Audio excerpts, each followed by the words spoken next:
Welcome to Team Fortress 2. After 9 years in development, hopefully it will have been worth the wait. Okay. To listen to a commentary node, put your crosshair over the floating commentary symbol and press your primary fire. To stop a commentary node, put your crosshair over the rotating node and press the primary fire again. Some commentary nodes may take control of the game in order to show something to you. Now! In these cases, simply press your primary fire again to stop the commentary. Thanks, mate. In addition, your secondary fire will cycle you through all of the commentary nodes in the level. Okay, mate. Please let me know what you think after you have had a chance to play. I can be reached at gayben@valvesoftware.com, and my favorite class is the Spy. Thanks, and have fun. Medic! Ideally, matches should end in a victory for one team and a loss for the other. Stalemates are essentially a loss for both teams. To avoid stalemates, our map design considers two key variables: team respawn times and travel time from the respawn point to the front line. The team that's winning gets slightly faster respawn times and more forward respawn points, a positive reinforcement loop that increases the chances for them to push forward and win the game. Two-dimensional HUD elements present a particular art problem because they have to look good and sharp no matter what resolution the user is running their game at. Given today's availability of high-resolution widescreen displays, this can require a lot of texture memory and a lot of work anticipating different display resolutions. The problem for Team Fortress 2 was even more daunting because of our desire to include a lot of smooth, curved elements in our HUD. We developed a new shader system for drawing line art images. The system allows us to create images at a fixed resolution that produce smooth silhouettes even when scaled up to a very high resolution. This shader system also handles outlining and drop shadows and can be applied in the 3D space to world elements such as signs.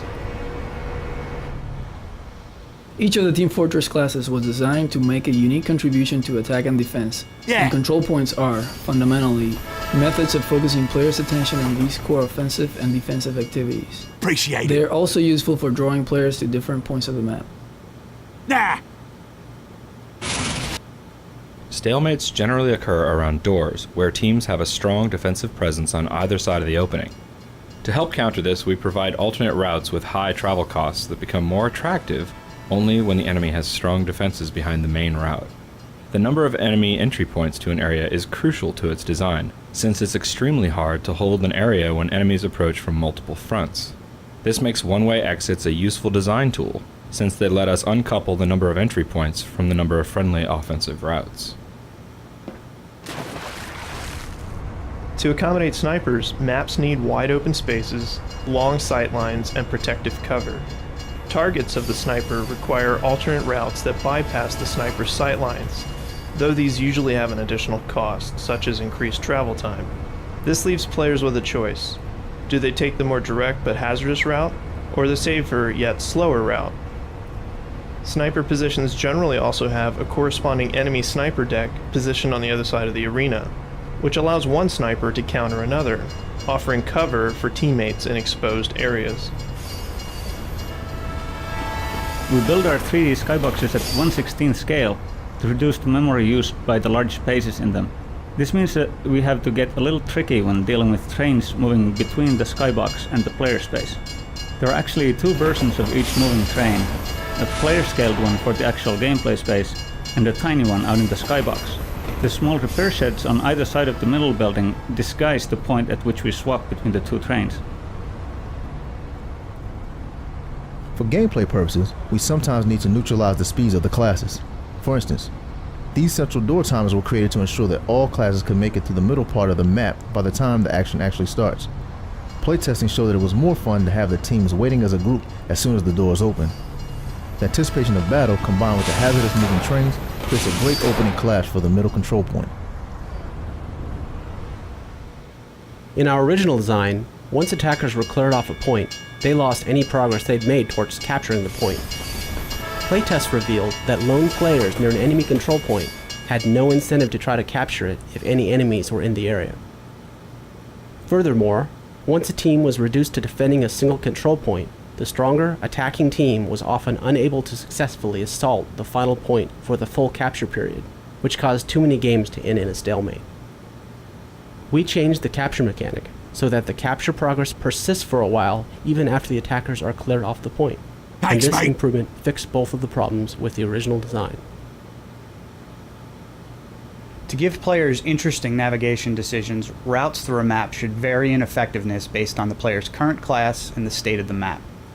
Water lets us increase the cost of taking a particular route because swimming is slower than running. Spies often accept that cost in order to infiltrate undetected. Pyros avoid it because their primary weapon is useless underwater. If the enemy has a strong defense, the increased cost of the water route becomes a worthwhile trade-off for any class trying to hit the defenders from behind. Games usually approach stats by comparing the player to everyone else in the world. This is only really of interest to those who are near the top. With Team Fortress 2, we decided that a better approach might be to compare the stats to the player's previous successes, turning them from a worldwide comparative system into a personalized motivational one. The beginning player gets encouragement and acknowledgement that while they're not highly skilled yet, they're getting better all the time. The veterans get to see when they've managed to come close to their previous record, which encourages them to beat that record. The personal stat system also acts as a validation system. When a player feels like they've had a really good run, the stat system pops up and essentially says, "You're right, that was a great run." Our main goal in designing the medigun was to build a strong relationship between the medic and his healing target. We Go wanted with to me, see what Doctor. we would get if we focused on creating a tight loop between two players, instead of just thinking about getting the larger team to cooperate. The medigun's design ensures that the medic and his target are extremely conscious of each other, watching their health and relative positions and making tactical choices carefully. We wanted there to be skill involved in being a good healing target, so that medics would seek out and latch onto skilled targets. This helps foster the relationship we were after. Characters are the most important piece of art in a multiplayer game, so that is where we spent most of our effort. We developed a read hierarchy for player models, prioritizing the information that players needed to be able to read merely by looking at the model.